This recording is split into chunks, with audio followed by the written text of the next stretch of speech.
nobody as creative, as dynamic, as quick, as skillful than John Barnes. He's the best player I've ever played alongside, and I played alongside some wonderful, fantastic players.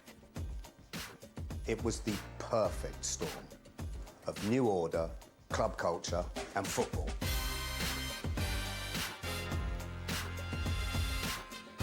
And Barnes here in Rio performed a miracle there.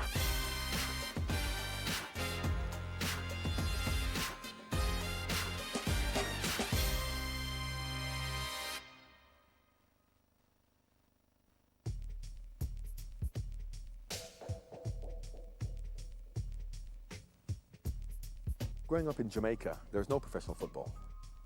What I always knew was that I would play football. Cavaliers, a team called Cavaliers was my favorite team, so that's who I think I would have played for, and maybe gone on to play for Jamaica, which is not professionally, I would have to have got a job. But the idea of playing professionally in England until I was 16 years old never crossed my mind.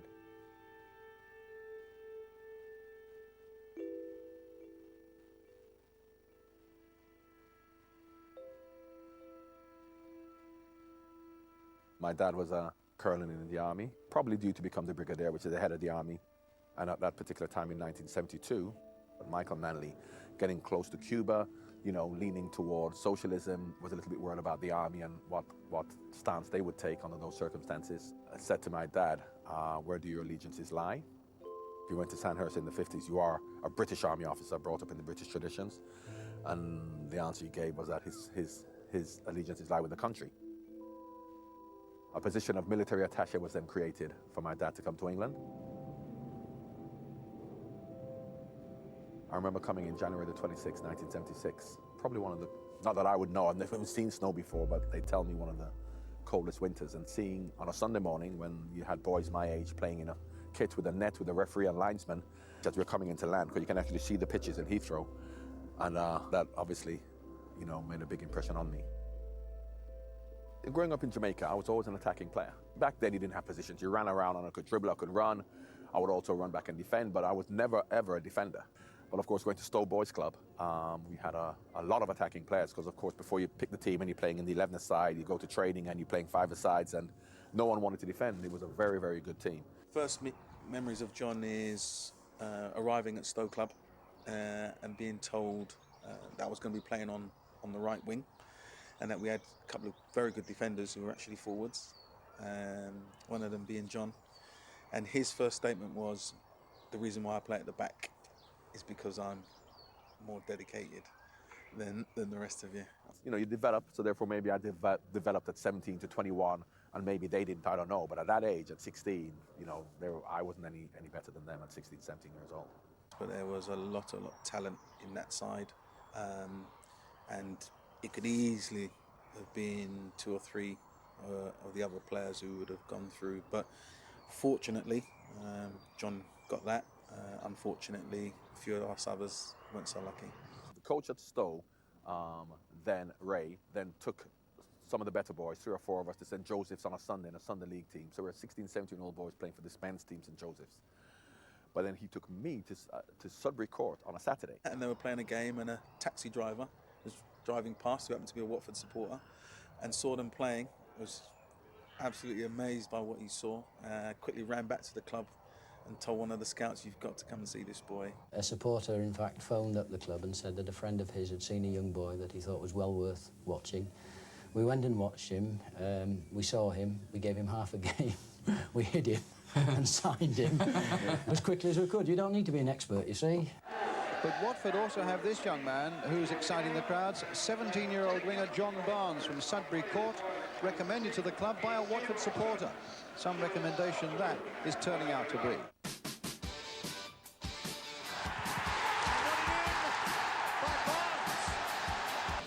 Barnes. Well, he showed that to Donaghy. Oh, my goodness! And we played one game against Queen's Park Rangers in the reserves. I think for the Saturday, he was sub at Chelsea, I believe. He came on as a substitute and then never looked back, got into the side, and within 18 months he was playing for England. Jenkins beating O'Leary that time, though. Played on now for Barnes. And he's made it 1-1. his ball skills were amazing. You know, he could suck people in and just go past them. But John Barnes was really quick, strong, could go either way. Although he was predominantly left foot, but he'd use his right foot as well. So you didn't know which way he was going as a defender. You didn't know which way he was going to go. Whether he'd go down the line, whether he'd go inside, or he'd stop and just cross the ball in. So he had a great football brain, but he was very, very strong and powerful, and he'd use his body really well. Barnes trying to get in there, and does so. Tell me about this now. Well, he has an awareness, he has a touch on the ball, he knows what he's doing, got a little bit of a break but reacts quickly and then sees people there, just gets that little bit extra. And he'll be talking to Les Taylor about that. Graham Taylor was a fantastic manager in seeing things in you that you don't see in yourself, and seeing that you, if you listen to what he wants in the team, within the framework of the team, notwithstanding whatever talent you had, that you could be successful. If you're good enough, he was old enough. But he did look after the young lads, but, you know, there was rules to go by at Watford, and you didn't overstep them rules with Graham Taylor. He strongly let you know what you was allowed to do and what you wasn't allowed to do. The youth policy really was quite new as well. So we were the first group and the first crop. So, you know, the manager had a big part to play in that, and wanted really to give us chances, to give the younger players chances, and for them to be able to take the club forward. Well, you know, I'll come from Jamaica, so I'd known Bob Marley, and a little bit of R&B music growing up, and Marvin Gaye, who had actually come around to the house. My uncle used to manage Marvin Gaye, so that was my kind of music.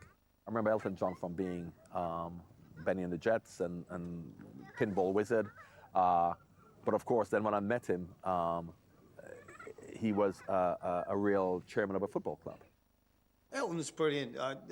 You know, the first thing he'd do, he'd come into the dressing room, say hello to the lads. He'd go into the players' lounge, he'd say hello to our mums, our girlfriends, the wives.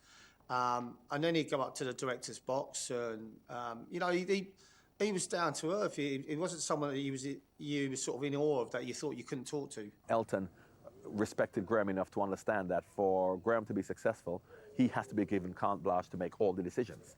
So therefore, while Elton obviously supported the club and financially supported the club, he took a step back to allow Graham Taylor to be Mr. Watford. This team had come up from the fourth and third division with all these players, and for us then to finish second in the league really showed that, you know, what Graham Taylor spoke about. It's a little bit like Leicester winning the league.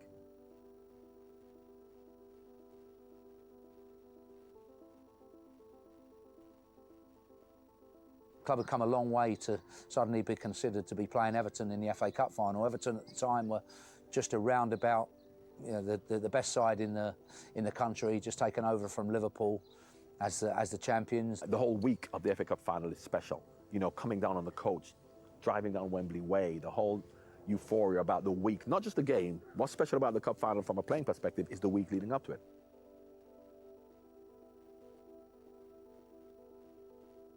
Because we were probably the favourites. We'd beaten them, we were harder than them, we're high-flying. Well, it goes without saying, it's the biggest event that Watford FC had ever been in, like, you know, and the whole town was buzzing, and the week before you play the game, you've got the press and the TV cameras there virtually every day of the week. Well, just what will happen today when the ball is at the feet of John Barnes. He's a very moody player. Again, he's a youngster, only 20. But when it's his day, he takes an awful lot of stopping. And the first 20 minutes we played so well, and, you know, we'd had a couple of chances. But then after they went 1-0 up, they really took over and deservedly beat us 2-0. So it was a bit of a damp squib for us. You know, what a day for Elton. You know, FA Cup final at Watford, and you remember the days at Grimsby and Colchester. We lost 2-0, but it was a great occasion. You know, everybody enjoyed the occasion. The Watford fans went to Wembley for the first time, and the next day we had the parade round town, and it was good. In my naivety, I thought, well, of course, Watford is now going to win the league, and we finished second to Liverpool, so we nearly won the league, and I thought it was just going to continue. It was always going to come to an end, because Watford aren't by Graham Taylor, the players that he had from the fourth division, the young players bringing up into the first division, finishing second in the league to Liverpool, quarterfinals of the UEFA Cup, was a very special time.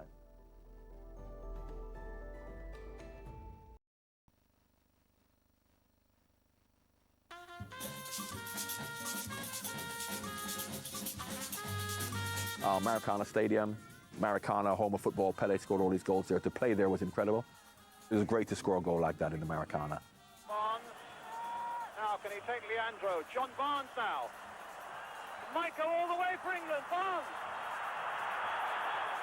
And England, amazingly, are into the lead. It's all done on instinct. And you say to most players or good players or great players, you say, what about that goal you're scoring? Invariably they say, I don't remember much about it. I remember hitting it and going in the net and that's about it. But John has a great dribble and he says, all I remember is sliding the ball at the end. I don't remember what happened beforehand. And his last bit of skill where he drags it across with his left foot and then sticks it in was absolutely top quality. And I remember jumping up in the lounge, and I didn't do that with many players, but John was one. But John's goal in particular, you know, went global all around the world. All of a sudden, his name was in lights, quite rightly so, against the biggest and best team in the world. I've said it before, I wish it was me scored it. No, it was just a fantastic effort. I thought he should have passed to me early on in the move, but he just kept going and kept going. And as you say, playing against Brazil in the Maracana and scoring a goal like that. He said to me, he said, that goal killed my England career because every time I went out and played for England, the crowd expected me to do that. And he said, you know, that was a wonder goal. You can't score goals like that every week. But, you know, I wouldn't swap scoring a goal like that against Brazil for anything. Once again, I think I must have been a very good person in previous life. Because if you look at what fate has conspired to give me from the taxi driver to my first reserve game to the England game to that goal in Brazil, we're under different circumstances, be it a real competitive game. I'm sure Leandro would have tackled me somewhere around my knees. And I'm sure Junior, one of the greatest fullbacks in the world ever, would have made a better attempt rather than the largest attempt he did. Was special. We went on a normal plane with normal people, and we were an all-in club class. That's not the way it happened, and we had to have two members of the National Front with us who had their National Front banners. There may have been a report on page 16 on how terrible this was. That was an accepted face of life, not just football, in Britain back then, and not many people would have made a big issue about it. So my real issue with the whole thing is that a lot of people who are still around now who make a big deal of it never said a word back then. And if it was wrong now, why isn't it wrong back then?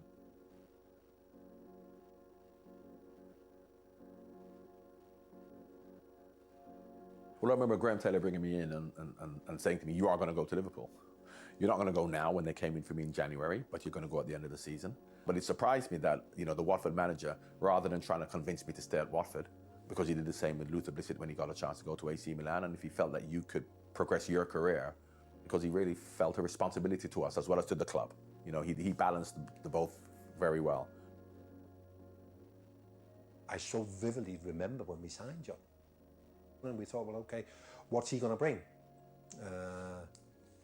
And I don't think anyone could have anticipated what was about to come, I think including John. Even though we all thought he might fit into the system, he was more of an individual, really. And Liverpool had been based upon teamwork. So that was the only dilemma, will he fit in, you know? But as soon as you saw the first few games, you could see he was not only did he have brilliant individual skill, he was a team player as well.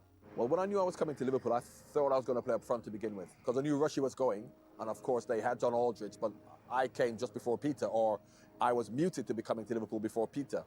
So I thought I was going to play up front with Ronaldo, because I'd played against Liverpool up front many times and scored goals. Then when they signed Peter Beardsley, I thought, well, where am I going to play? And then when Kenny says you're going to play on the left, I thought, well, when I played on the left for Watford, I got the ball down, went down the line, put crosses in. Liverpool don't play that way. So how am I going to fit in? In pre-season, we had a tour of Scandinavia, and it was evident then we all knew. We all clocked, we all knew where we were. You know, thankfully we were all had intelligent football brains as well, you know, which helped. But we just gelled straight away. So they come in, and Ray Houghton came in and slotted in on the right, and Peter Beattie came in and did what Peter did. And John continued to, where Ian Rush left up, scoring goals. And then John Barnes came and just did something we hadn't seen before.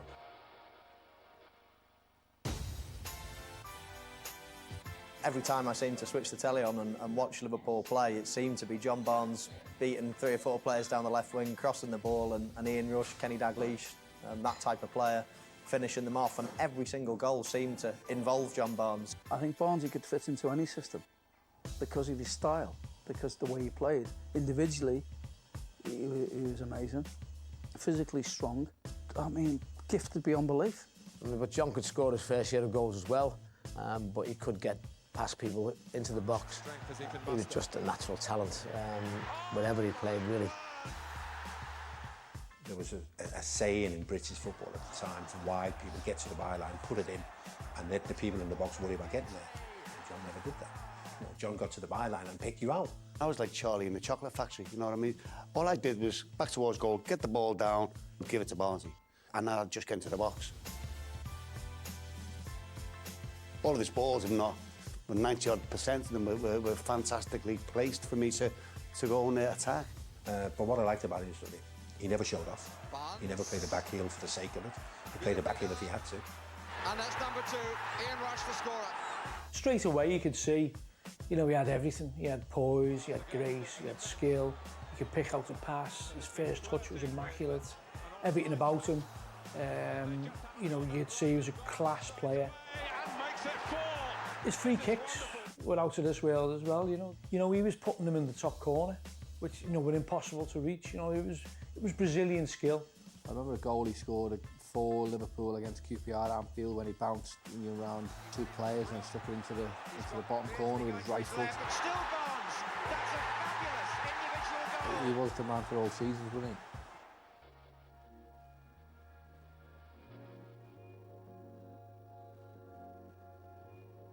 It was a bit of a culture shock to me because, as I said earlier when I talked about Watford thinking this is what professional football is, which really was a dogmatic approach by the manager in terms of influencing what the team does for 90 minutes.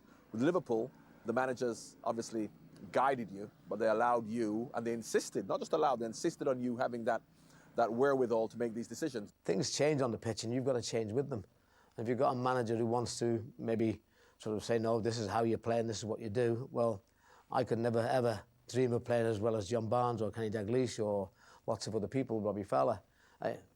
So you set them up and you give them confidence, but you also give them that ability to run the game as they see it. Ronnie Moran's favourite saying was work it out yourselves. They allowed you to think whatever positions you wanted to take up. They really allowed you to use your initiative. At half-time, things weren't going well and he goes, I know what's going wrong, just work it out yourselves. And the players had to. Because there are times when, during a game, the manager isn't able to influence you. So what are you going to do? You've got to wait till half-time to influence it. And that was a real Liverpool thing from Bill Shankly's time. And I suppose in modern football, Dalglish and Souness as players were the ones at half-time who used to have it out, arguing with each other about what they should be doing. And the manager sometimes, Bob Paisley, used to say, get on with it.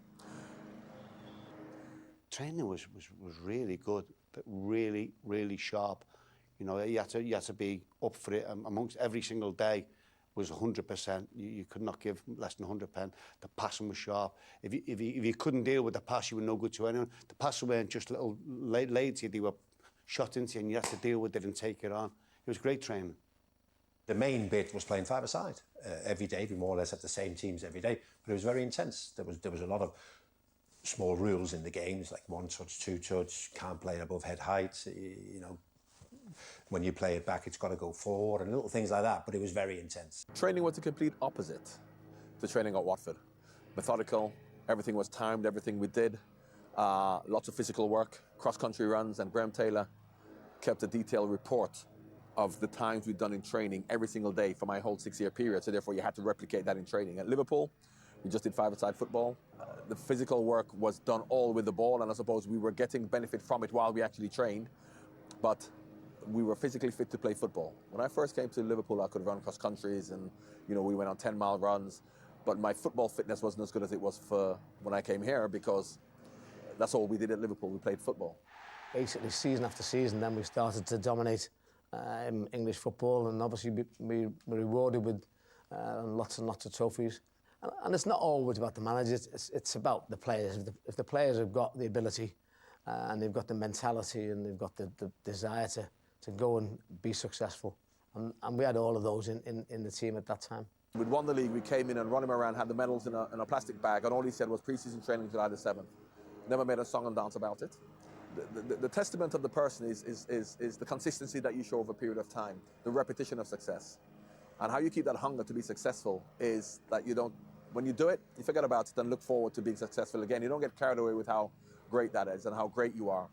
the way we treat failure was exactly the same, because 2 years later we lost to Arsenal last game of the season, and Ronnie Moran came in with the losers' medals and said pre-season training July the 7th. We didn't wallow in despair and self-pity, or else we wouldn't have raised ourselves to win the league as we did the next year.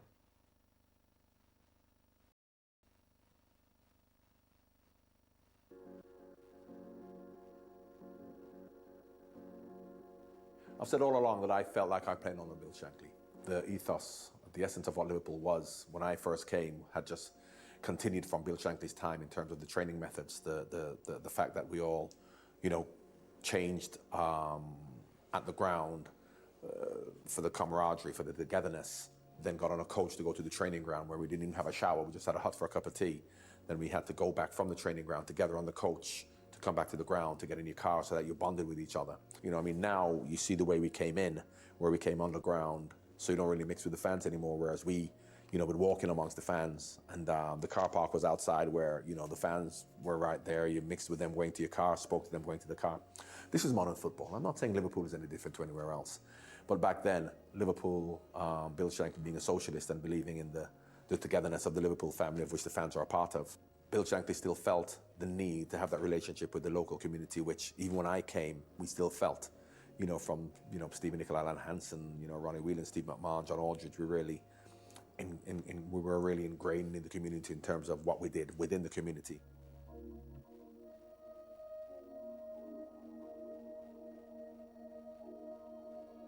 Let's face it, in the 70s and 80s, predominantly white crowds at both Anfield and Goodison. But I think John Barnes changed that. I think it encouraged more people from Liverpool 8 to come to the match. I certainly know a lot of people who were Liverpool fans who mightn't have gone to the match, but encouraged them to go to the match. And I think it broke down a lot of barriers. And I think certainly on a Liverpool fan's point of view, certainly that was the watershed moment, I think. You didn't support football. You didn't go to football. It wasn't, you were the wrong colour. If you turned up at a football match or you sort of were in the area, in the general vicinity of a football match, there was a very good chance that you'd be subject to racist violence. It was a no-go area. Football wasn't something you went to do. You supported it quietly at home. You watched the match, and you cheered the team on, and you talked about it at school with your friends, but you didn't go. Oh, it was a very different culture back then, and that's why John's part that he had to play in not just Liverpool Football Club's illustrious history, but also how he as a black player went beyond the terraces and affected the way the city operated, the way people thought, the way he was able to reach out, to communities that were underrepresented at the time. I remember, in fact, Charlie, who's now my best friend, who's here driving, he's been here all his life. He's now 62. This is like he's in his 30s, never been to the game before. He's now going to come to a game. So I said, Charlie, I'll leave you a ticket he lives 3 miles from Anfield. So then got a phone call from Charlie. You remember, Charlie? Don't pretend you don't know. When you turn up at 10 o'clock for the game. So Charlie sees laughing. He phoned me, goes, there's no one here. So it shows how much black people used to come to the game, didn't even know what time kickoff was. Well, the thing about it is that I didn't necessarily bring them closer to Liverpool because they were, I suppose, vicariously feeling pride through me. Not that they necessarily came to support Liverpool, but they loved the fact that a black man was doing well for Liverpool. Yes, some of them did start to come, but I still think a lot of them still felt threatened when they came to football matches. Up until early 90s, because don't forget, back then, football violence was still rife and abuse was overt. So as much as, yes, they may feel pride if they come, they're not going to be with John Barnes and feeling safe when they're in the stand or where they're walking to and from the stadiums. You knew it was going to be a bit of a hard time. You parked a little bit further out where nobody saw you getting out your car, so they wouldn't sort of target your car or anything like that. You'd go to the game, you'd have a little bit of abuse. You'd get somebody calling you some swear word or another. You just ignored it. You were there to watch the match. You weren't really there to sort of play a political role, I guess. You were just there to try and enjoy the match and cheer the boys on, really. One of the best pitches, I think, in football is when, he was at Goodison Park and he was backheeling the banana off the pitch. I that pitch is a bit of an eye-opener, isn't it? I remember the picture, but I don't remember doing it because, of course, that was a natural occurrence back in the early 80s, well before I'd even come to Liverpool. So the fact that a banana was on the field meant nothing at all. Right, that guy threw a banana to try and get a reaction out of John to sort of stir him up and rile him up a little bit. And he couldn't care less. That's your problem, mate. Just kicked it away. And that sort of epitomised for me the right attitude towards racism. Where people really wanted to put it on the carpet, John wants to put it in the light of day. You know, let people know you can't ignore this. You know, it's got to be dealt with. And a lot of people's got to be thankful for that, you know. A friend of mine who became a friend after I signed for Liverpool used to come regularly and he used to sit in front, in this stand, the old stand, in front of these two old guys who were saying we don't want John Barnes to come to Liverpool because, you know, the black players won't cut it at Liverpool. But after the first 3 games went so well, by the time we played the first game here at Anfield, you know, the crowd had already, you know, taken to the whole team, me included. And I'd scored a free kick, I think it was against Oxford. And after I scored, those 2 guys who were talking about we don't want black players at the team, my mate sat behind him, he said, after I scored, the first one looked at the other and he said, he's not as black as I thought. Certain grounds you go to, I always remember going to Newcastle many, many years ago, my Forest days early on, and go out to look at the pitch and booed, and then coming back into the dressing room and saying to Brian Clough, listen, I don't think I'll be able to play tonight. And Mr. Clough saying, you are playing, you've got to get on with it, you've got to play to your best ability. It was difficult, but as I did, you know, mention before that I'd got used to it. I don't think it's a nice thing to say, but growing up in England in the 60s, you get used to it. So when it came to the football, it didn't have a real impact on me. At some grounds, Newcastle for one, and Everton for another, West Ham, it wasn't pleasant. But for me, it was just a way to say, okay, no problem. I'll try and play a bit better and just show you that, you know, I'll give it, you know, make a hard day for your team. And actually somebody on one of the forums we were chatting and they said, look, you know, and he was another Asian guy, said, look, do you know who's not represented on the Kop? Do you know who's not got a banner? Who really sort of one of the greats, one of the legends of the game, and you know, really had a big impact on me going and making it okay for me to go. And I went, and I just sort of, yeah, absolutely, I feel exactly the same way. It was John Barnes, and it was like, as soon as that sort of idea was there, it was like, bang, right, that was that conversation, decision made, we're going to do it. Because Poetry in Motion was John. I don't know whether it was around before that, I couldn't say, but certainly for us, you think of John and you do think of that sort of dancing along with the ball and just the beauty of the football that he played and basically allowed everybody else to play.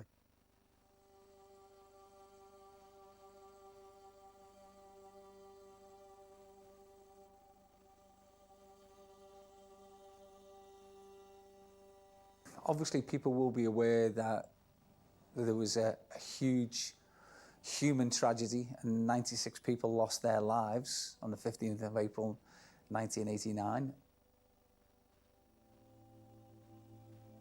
You could just sense something happening. It wasn't right, you know, you could see the melee at the back of the goal. As they're taking the ball out to take the corner, I've glanced over, and that's where you can then see the fences and see the people. And I looked at it and I thought, these people look very uncomfortable. They're pushed up against the fence and people are screaming and crying. And I thought, that doesn't look right. And then all of a sudden people started climbing over. And a guy who knew, local lad, from where I was from, he ran on past me and said, the people dying, I can see them, they're all, and then I realised, and I thought, what are you on about? And I just turned towards the goal, back of the goal, and I could see the problems. So we're now in the dressing room, and we're hearing some shouting and whatever. So we're still warming up, 10 past 3, quarter past 3, 20 past 3. So for 20 minutes, we're still warming up because we're going out to play a semi-final. But yeah, we were just thinking that it would be sorted and we'd go back out and start again. And we soon learned it was getting drip-fed to us. There's 5, there's 6, there's 8, there's 10, there's 12. This is over a period of hours. We were locked in the dressing. We couldn't go anywhere.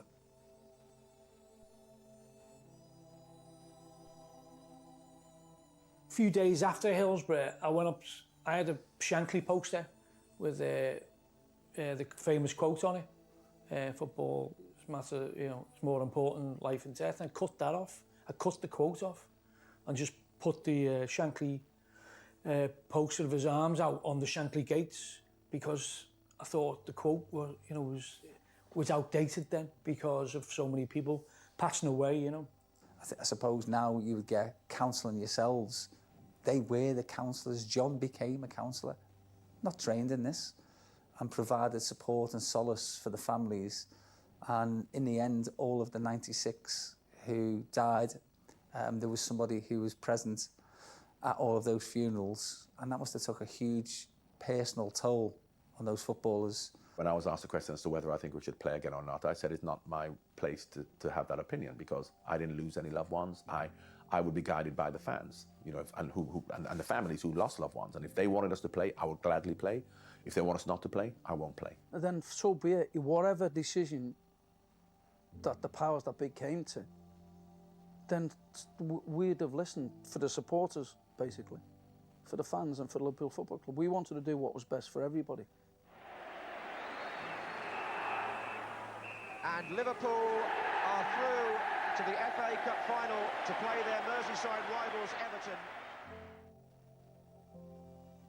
I think that we really felt we were playing for the fans. And in many respects, as perverse as it sounds, I really did feel sorry, more for Everton than for Nottingham Forest, because obviously they had a lot of Evertonians who would have lost family members as well and friends. But it really was a cup final where the whole world, apart from Evertonians, wanted Liverpool to win. The 1989 FA Cup final was dedicated to the supporters and the families of Liverpool, without a shadow of a doubt. It was for them. And it was for the city of Liverpool. And I'm just glad that Liverpool won that FA Cup final. For everyone concerned, it was so fitting.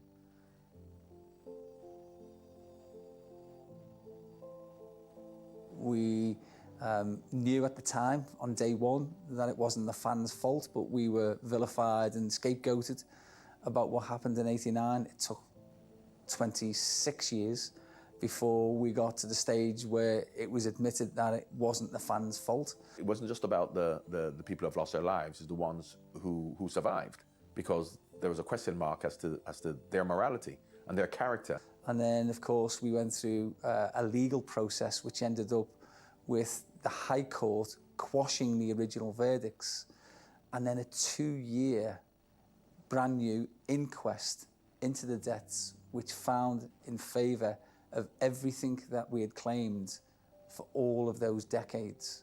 And it really showed the character of people coming together standing up for what they believe in, and being forthright for the truth. Well, some of the crowd are on the pitch. Well, some of the crowd are on the pitch. They think it's all over, but it is now. The idea of New Order doing anything football related was ludicrous, never mind England, which was right up Tony Wilson's street, you know. In 1990, we thought it was going to be similar to 1986, where it was just going to be the lads in the studio with their arms around each other singing, here we go, clap hands type of thing. Bobby Robson said to us that we're going to do that we, instead of meeting up with England on the Sunday as we normally do, just go to the studios to do this song. And I just don't think that anybody was particularly interested in World Cup songs then. You know, I mean, we'd had World Cup Willie in '66. I don't think anyone remembers any of the others. They're all just dire. And I think there was even a feeling at the FA, it was like, what? Oh, God, do we have to? Of course, when it got to #1, in the video, everyone jumped on the bandwagon and said it's a great England song, we're all involved. But truth be known, only 6 of us did it. I don't know how Gazza turned up, but it was me, Gazza, Steve McMahon, Peter Beardsley, Chris Waddle, and Des Walker. And if you look at the back of the record, it actually just says thanks to these players. When we got there, we were surprised to see other people there, so we didn't know it was going to be with New Order. We didn't know that Keith Adam was going to be there. We thought it was just going to be us. So obviously when we saw that it was New Order, we then probably realized it's going to be a proper song, not just like a here we go type of a song. Tony realised that there was this relationship between club culture and football, and it wasn't quite so insane as it would first appear, as indeed it was proved, because the tune became anthemic, because it was a club song. It was never a terrace song. You never ever heard anyone sing Love's Got the World in Motion on a football terrace, ever, and you never would. But you would hear them singing it, you know, watching the games on telly, and in clubs, it was a huge club hit, you know. The Whale Emotion was brilliant, you know, and I know John very, very well now, and, you know, in fact, I'm actually sick of the rap, to be honest, and I'm not sure, if you haven't already had that, you will definitely get a bit of that. A rap wasn't supposed to be part of the song. The song was the song as you hear it, but then, you know, I think probably in the drunken stupor, someone said, let's write a rap. So we did a rap, had a bit of a rap off. God, I could make money out of this. I could get a half-hour show out just putting Steve McMahon rapping on repeat. He wasn't in the mood. I didn't have much of a competition, so hastily did the rap, and the rest is history. You got to hold and give, but do it at the right time. You can be slow or fast, but you must get to the line. They'll always hit you and hurt you. Defend and attack. There's only one way to beat them. Get round the back. Catch me if you can, cause I'm the England man. And what you're looking at is the master plan. We ain't no hooligans. This ain't a football song. 3 lions on my chest. I know we can't go wrong. But the reason why the song was a success was really because it was a proper group who did it. It was the perfect storm of new order, club culture, and football. And that particular World Cup, 1990, because there were such iconic moments, you know. But for it to be a proper song, a legitimate song, within its own right, not just a football song, I think that's really because of, obviously, not just because of New Order, but because of the World Cup and the success we had in 1990. We didn't win it, but that's when the nation really got behind it. So I suppose it was a culmination of everything coming together. The success of the World Cup, the song, the quality of the song that made it as iconic as it was. You know, the biggest watershed in football, again for me, was 1990, was the World Cup. That's where everything changed. Everything changed. But English football wasn't at that particular time, in my opinion, suited to getting the best consistently out of the real technical attacking players. John, when he did play for England, I thought he I don't know what his record is, but he scored a few goals and he made a lot of goals, and I thought he was a vital cog in the England setup at that time. A little part of me still believes that he was underrated in some way. A lot of the time that's if you don't do it for England. However, he scored one of the most famous goals of all time. I think he needed to have a bit more freedom. It was maybe too structured, the England way of playing. And yeah, we had some fantastic players. Glenn Hoddle himself, Barnsley was there, Peter Beasley was there. It was sensational. Chris Waddle, Paul Gascoigne. It was, talent was there beyond belief. But as you say, it's playing a certain way and getting the best out of the players. That is why we were labelled as inconsistent, because they could see what we could do, but because England didn't play that way all the time, neither did we. And I suppose the stalwarts of England were obviously the Terry Butchers. Gary Lineker is a goal scorer. So if you score goals, then you have a good goalkeeper, hard-working midfield players. But we never outplayed teams. We never dominated possession. And the players who were those types of players were the ones who probably weren't as appreciated.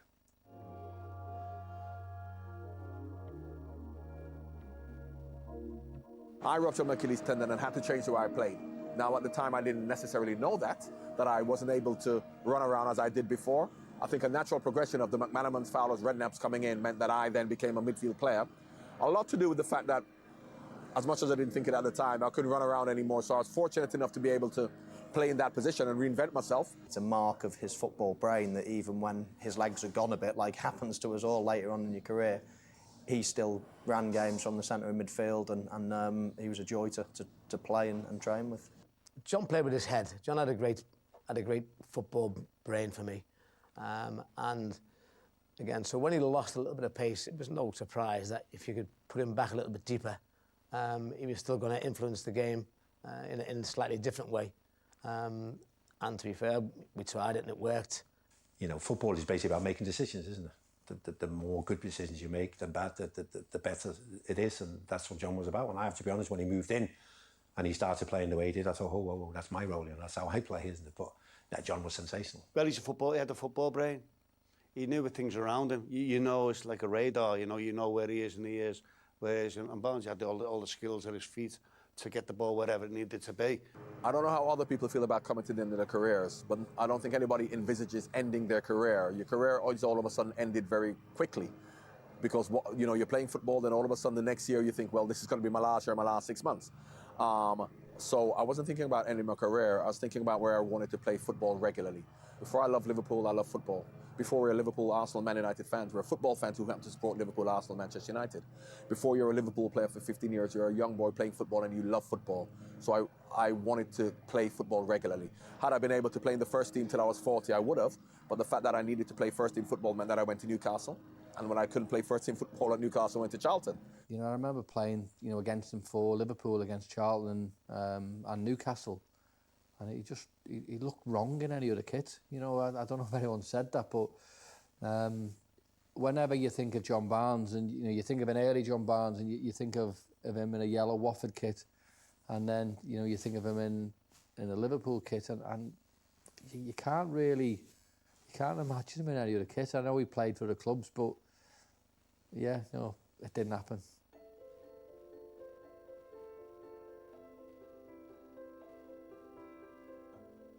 We're coming now up into Toxteth just now, but it's completely changed from obviously from when I was here. In many respects, even before that, it was a bit of a no-go area for the police in the 70s. The top flat there is where I lived.